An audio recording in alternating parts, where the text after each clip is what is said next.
going on, guys? Money King here. Today we're going to be checking out some Ice River hashboards. So let's get right into it. So as you can see, I'm not at home.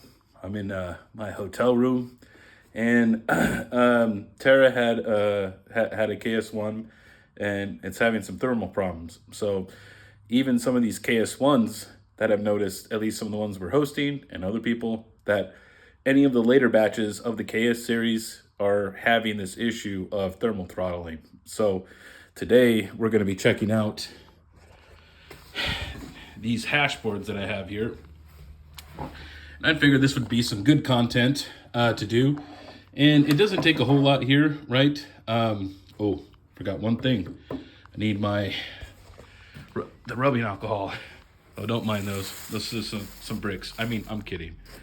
They're hard drives. So I brought these from Melbourne because we're running out of SSDs for Octaminers and stuff like that. So what you're gonna need for this job is a bottle of isopropyl alcohol. You're gonna need obviously a screwdriver, some Q-tips, and some thermal paste. You could use whatever you like to use. I really like the MX4 stuff. It's really good. It's been around for a long time and it just works. So the first thing that we're going to have to do is obviously we're going to have to take off each one of these. Now this looks like a whole actual heat sink here, but it's actually split in the middle right here. So let me get this unscrewed and let's actually see what's underneath these. I have disassembled this and you can see these chips right here, right there, right here, and right here. It looks like there's about 9 actual chips that this does cover, and it does have this weird kind of consistency. Like you can see, like it's almost like, I don't know, like everyone calls it like bubble gum, right? And you can see right here, all this separation right here, it's all dried out, which is why it's all crusty in the middle. And that's why it's not actually, removing the heat properly.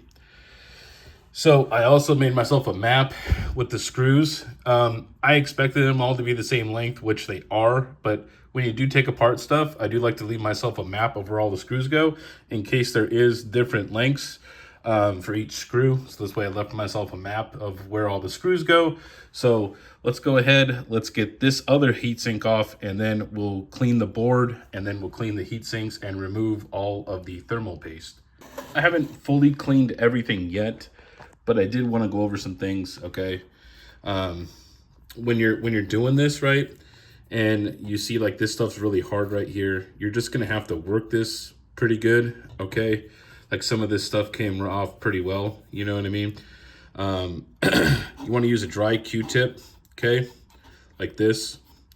You don't want to scratch any of it with either a piece of plastic or a screwdriver, because you'll gouge this. And you don't also want to use it here, because if you gouge this here, that means that this plate won't sit level and your cooling will be affected, right? So never use anything to scratch or scuff or try to chip away.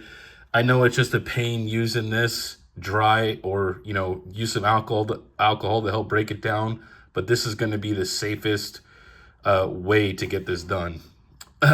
So let me get all this stuff cleaned up here, and then I'll rub it down with some alcohol. We'll get everything cleaned up and make it look all nice and pretty. So we got everything all cleaned up over here, and the board is pretty clean. But then you're gonna be like, whoa, Mining King, what is all this stuff right here?